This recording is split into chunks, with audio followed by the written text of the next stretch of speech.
Hello दोस्तों आज का टॉपिक है ग्रुप थिंक। चुप रहना पाप में सबसे बड़ा पाप है।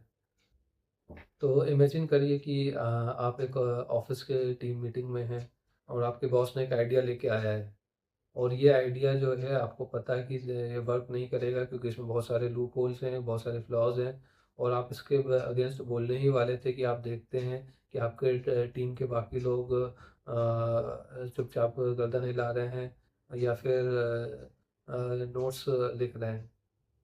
उनको देख के आप भी बैठ जाते हैं। ये एक तरह की वीकनेस नहीं है आपकी। ये एक तरह का साइकोलॉजिकल ट्रैप है जिसे ग्रुप थिंक कहते हैं। इस ट्रैप के कारण दुनिया में बहुत सारे डिजास्टर हुए हैं और ये हमारी पर्सनल लाइफ में भी चुपके से हमारे अगेंस्ट काम करता रहता है। रॉबर्ट डोवेली ने अपनी book the art of thinking clearly में भी इसके बारे में लिखा है। उनका कहना है कि अ, जब हम ग्रुप की हार्मनी को ज़्यादा इम्पोर्टेंस देते हैं सच बोलने से, तब ऐसा होता है। क्योंकि कोई भी अकेला खड़ा नहीं रहना चाहता, कोई भी इस ऑकवर्ड साइलेंस को फेस नहीं करना चाहता। इसके लिए लोग अपनी खुद की जेन्युइन थॉट प्रोसेस को दबा के ग्रुप के जो कलेक्टिव थॉट है उसके साथ मर्ज हो जाते हैं।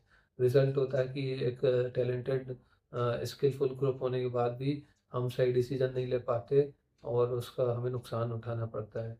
मैं आपको कुछ एग्जांपल्स भी बताता हूँ, जैसे कि ऑफिस का ही ले लें। अगर बॉस आके आपके जो क्वार्टरली टारगेट्स है वो उसको काफ़ी ज़्यादा बढ़ा देता है और जबकि ग्राउंड रियलिटी ये है कि आप लोग ऑलरेडी ओवरवर्क्ड हैं और ये इम्पॉसिबल है उस टारगेट को अचीव करना, लेकिन लोग डर के मारे नहीं बोलते। और जो जो बॉस ने टारगेट दिया उसमें कि हाँ में हाँ मिला देते हैं और रिजल्ट ये होता है कि वो अचीव नहीं हो पाता और उसके रिperकशन होते हैं। अगर मैं दूसरा एग्जांपल दूँ तो आपने देखा होगा कई बार अपने आपके साथ भी हुआ होगा या फिर आपने अपने रिश्तेदारों में या दोस्तों में देखा होगा कि बहुत सारे लोग सिर्फ इंजीनियरिंग इसलिए कर लेते हैं क्योंकि उनके दोस्त ने की है या फिर फैमिली वालों ने बोला है इसमें बहुत स्कोप है, जबकि आपका खुद का इंटरेस्ट किसी और कोर्स में था, लेकिन आपने इंजीनियरिंग ले ली ग्रुप थिंक के चक्कर में।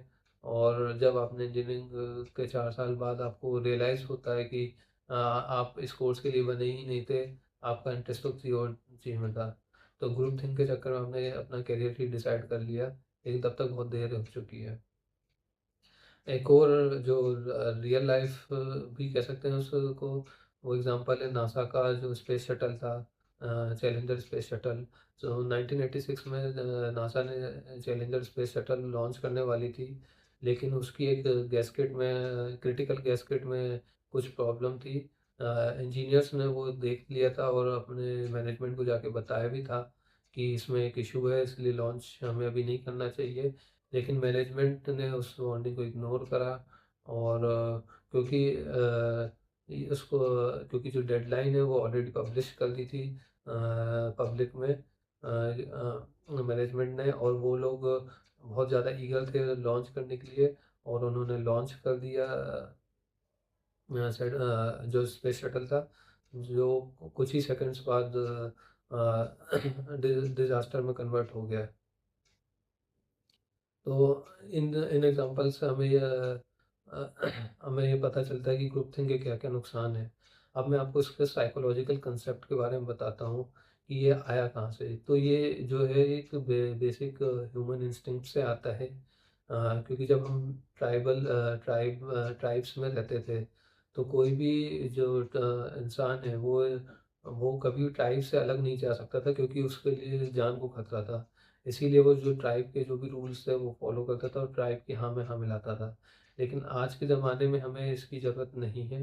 आज में अगर आप ग्रुप की बात मानोगे तो आपको कंफर्ट तो मिलेगा, बट आपको क्लैरिटी नहीं मिलेगी।